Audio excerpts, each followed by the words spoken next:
Good afternoon, students, and welcome back to our channel Learn with Priya. I am your science mentor Tanishka, and I am back with the part 3 of nutrition in animals.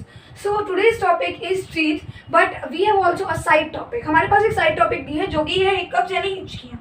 So normally when we swallow the food, then a flat piece of cartilage draws the mouth in the wine by forming a bridge over the food goes through the food pipe.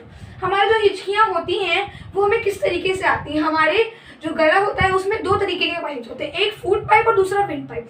Food pipe से हमारा खाना मुंह से through mouth से stomach तक जाता है, और वही विंड पाइप जो होता है वो हमारे जो लंग्स से नॉस्ट्रल्स तक होता है, जो विंड को कैरी करता है. तो कभी कभार वी आर लाफिंग, हम लोग हंस रहे होते हैं या बहुत बोल रहे होते हैं या बहुत जल्दी बहुत इन अ हरी वी आर ईटिंग फूड, और तब हम लोग खाते खाते गलती से वो जो खाना है वो अगर विंड पाइप में चला जाता है, उसकी वजह से हम लोग को हिचकियाँ आती हैं.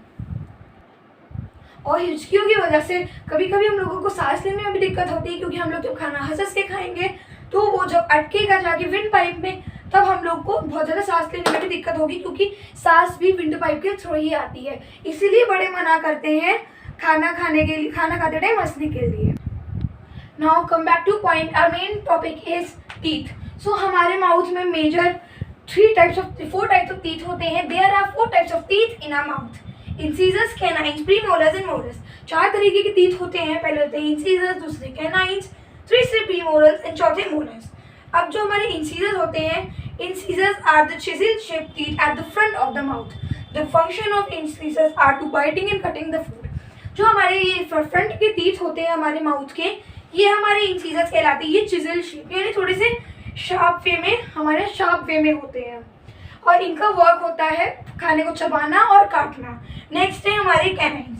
Canines are the pointed teeth just behind incisors. Canines बहुत पॉइंटेड, मतलब ज़्यादा पॉइंटेड नहीं हम लोग कह सकते हैं, लेकिन इस तरीके से थोड़े पॉइंटेड वे में होते हैं, और ये इंसीजर्स के पीछे होते हैं. इनका काम होता है खाने को तोड़ना और काटना और फाड़ना. नेक्स्ट है हमारा premolar. Premolars are the large teeth just behind canines. Premolars have large flat surfaces. Premolars होते हैं ये बिल्कुल canines के just behind होते हैं, and ये second last teeth होते हैं हमारे माउथ के.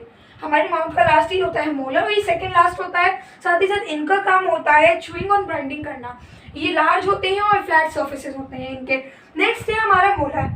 Molar is the last teeth of our mouth just behind premolars. Molars are large. Molars होते हैं वो बहुत बड़े होते हैं, और साथ ही साथ इनका काम भी होता है खाने को चबाना और ग्राइंड करना. सो अब जो क्वांटिटीज़ होती है हमारे टीथ्स की, सब में अलग अलग होती हैं. अब हमारी मेन क्वांटिटी है एडल्ट मैन एंड वुमेन. जो हमारे एडल्ट मैन और वुमेन होते हैं उनके जो टीथ्स होते हैं वो टोटल होते हैं 32.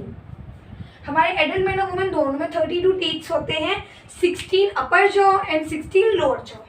उसमें 4 इंसीजर्स, 2 कैनाइन्स, 4 प्रीमोलर्स और 6 मोलर्स. मतलब हमारी जो इंसीजर्स की क्वांटिटी होती है वो एडल्ट मैन में हमारी 4 होती है, कैनाइन्स में 2 होते हैं, प्रीमोलर्स हमारे 4 होते हैं, और जो मोलर्स हैं हमारे वो 6 होते हैं. अब इनको अगर हम काउंट करेंगे तो 4 4 8 8 2 10 10 6 16. हमारे 16 अपर जॉ हो गए, और 16 2 32 हमारे 16 लोअर जॉ पे हो गए. So our next topic of teeth is milk teeth and permanent teeth. Milk teeth जो कि बच्चों की हम लोग कहते हैं दूध के दांत, और परमानेंट टीथ जो हमारे परमानेंट होते हैं. Milk teeth, the first set of teeth which grown during infancy babyhood are called milk teeth. Milk teeth are temporary set of teeth. The milk teeth loosen and begin fall at the age between 6 and 8 years. जो हमारे milk teeth होते हैं वो permanent नहीं होते हैं, वो infant होते हैं जो चाइल्डहुड में हमारे चले जाते हैं 6 to 8 के बीच में. हमारी एज होती है 6 to 8 के बीच में, उसमें हमारे जो दांत हैं वो मिल्क टीथ होते हैं वो चले जाते हैं. वहीं हमारे जो परमानेंट टीथ होते हैं, the second set of teeth is called permanent teeth. The permanent set of teeth remains till the old age. ये जो हमारे टीथ होते हैं ये हमारे ओल्ड एज तक रहते हैं. वहीं ये जो हमारे टीथ होते हैं ये हमारे 6 to 8 की एज में हट जाते हैं, ये हमारे फॉल हो जाते हैं. So now our third topic of teeth is tooth decay. जो हमारे होल्स हो जाते हैं टीथ में उसे टूथ डिके कहते हैं. Tooth decay is a process in which the tooth become rotten due to the formation of cavities inside its leading to toothache. जो हमारा teeth होता है उसमें बहुत सारे पार्ट्स होते हैं, टीथ के भी बहुत सारे पार्ट्स होते हैं, जिसको मैं अभी आपको थोड़ा डायग्राम क्लियर करूँगी। बट उसमें जो हमारे टीथ होता है उसमें टूथ कैविटी होती है, तो वो पल्प तक हो जाती है। अगर आपके टूथ है उसमें जो पल्प है वहाँ तक आपका होल हो गया है, तो समझिए कि आपकी टूथ डिके हो गया है, आपकी टूथ जो है वो रोटेट हो गया है। So this is a diagram of tooth decay. ये हमारा टूथ है, टूथ के बहुत सारे पार्ट होते हैं, ये 3 लेयर्स होती हैं हमारे। सबसे पहली ये हमारी होती है इनामल, देन ये हमारी इनामल होगी, इसे अलग शेड कर देते हैं। देन ये नेक्स्ट है हमारी, इसको शेड करेंगे, और ये होती है हमारी डेंटाइन।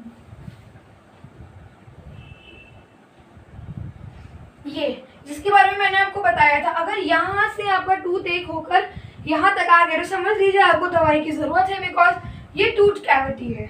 ये है पल्प, जिसको कहते हैं contain nerves and blood vessels. ये पल्प होता है, ये हमारे नर्व्स और ब्लड वेसल्स कंटेन करता है। गम हमारे होते हैं मसूड़े, जिनमें हमारे जो टीथ होते हैं वो स्टेबल होते हैं, लगे होते हैं, वो हमारा होता है गम। ये पल्प होता है, ये हमारा ब्लड कंटेन करता है, ब्लड वेसल्स और नर्व कंटेन करता है। अब इसी के थ्रू बताऊंगी कि इसमें टूथ कैविटी कैसे होती है। अगर आपकी टूथ कैविटी हुई है, आपका दांत टूटा है, तो पहले वो इतना टूटेगा, जो आपकी इनेमल और डेंटाइन तक ही रहेगा, मतलब आपकी जो ये पल्प की लेयर है ना, यहाँ तक नहीं आएगा, आपका खाली यही टूटेगा, इतना एरिया टूटेगा। अगर आपका इतना टूटा है तो ये इनेमल टूटेगा और डेंटाइन टूटेगा। लेकिन अगर आपकी जो है वो यहाँ से टूट के इतना आ गया है, कि जहाँ पे मैंने मार्कर नहीं चलाया उतना समझिए कि आपकी टूथ की कैविटी है, यहाँ तक अगर आपकी आ गई है टूट के, तो आपको दवाई की ज़रूरत है। ये हमारी टूथ की कैविटी हो गई है, और ये tooth cavity react pulp, reaches pulp cavity. जब हमारी जो टूथ कैविटी होती है, हमारा टूथ की कैविटी होती है इतना हमारा टूथ की, अगर आपको ये टूटा है तो आपकी टूथ की कैविटी है, लेकिन वो जब आपका पल्प एरिया आ जाता है तो आपकी पल्प कैविटी हो जाती है, जिसे हम लोग टूथ डिके कहते हैं। ये टूथ डिके है जो इसका ऐसा भी नहीं है कि ये हमारा हटता नहीं है, ये प्रिवेंट होता है through some steps. Excessive use of sugar-containing foods such as sweets, chocolates, toffees, ice creams and cold drinks, etc. are the major causes of tooth decay. जो हमारा टूथ डिके होता है उसका मेजर कॉज होता है ठंडा खाना पीना या फिर ज़्यादा मीठा खाना पीना, जैसे स्वीट्स हैं, चॉकलेट्स हैं, टॉफीज़ हैं। इनको अगर हम ज़्यादा कंज्यूम करते हैं तो ये हमारा टूथ डिके का कारण बनती हैं। Tooth decay can be prevented in the following veg. Tooth decay को हम कुछ फॉलोइंग वेज में प्रिवेंट कर सकते हैं। जैसे first is we should rinse our mouth thoroughly with clean water after every meal. हमें हमारा जो घर की मील होती है, ब्रेकफास्ट, लंच, डिनर, उस पर खाना खाने के बाद आपको तुरंत पानी से, साफ पानी से उसे कहते हैं, उसे राइंस करना होता है। सेकेंड है we should clean our teeth with a brush and a toothpaste at least twice a day. हम लोगों ने सुना होगा an apple a day keeps doctor, वैसे ही ब्रश होता है वो आपको डेंटिस्ट से दूर रखेगा। आप अगर दिन में 2 बार ब्रश नहीं करेंगे तो आपके टूथ कैविटी होने के ज़्यादा चांसेस होते हैं। अगर आपके है पहले से टूथ की कैविटी, तो उसको आपको प्रिवेंट करने के लिए at least twice a day brush करना जरूरी है। थर्ड है a dental floss should be used to take out food particle trapped between the teeth. Dental floss आता है धागे टाइप का, वो यूज़ आपको करना चाहिए आपके टीथ के बीच में जो पार्टिकल्स फंसे होते हैं फूड के, उसे हटाने के लिए। Fourth and the last, we should eat less of sugary foods such as sweets, chocolate, toffees, etc. Too many cold drinks should also be avoided because जो हमारी कोल्ड ड्रिंक होती है उसमें भी शुगर होती है। Sugar plus bacteria is equal to acid which eats up the tooth. हमारे यहाँ बहुत सारे केमिकल्स भी होते हैं हमारी कोल्ड ड्रिंक में, जो कि हमारे टीथ को खा लेते हैं। वैसे ही हम लोग को ज़्यादा मीठा भी नहीं खाना चाहिए, ये हमारे टूथ कैविटी को बढ़ाता है। So that's all for today. If you have any queries related to this chapter, you can easily comment me. Thank you.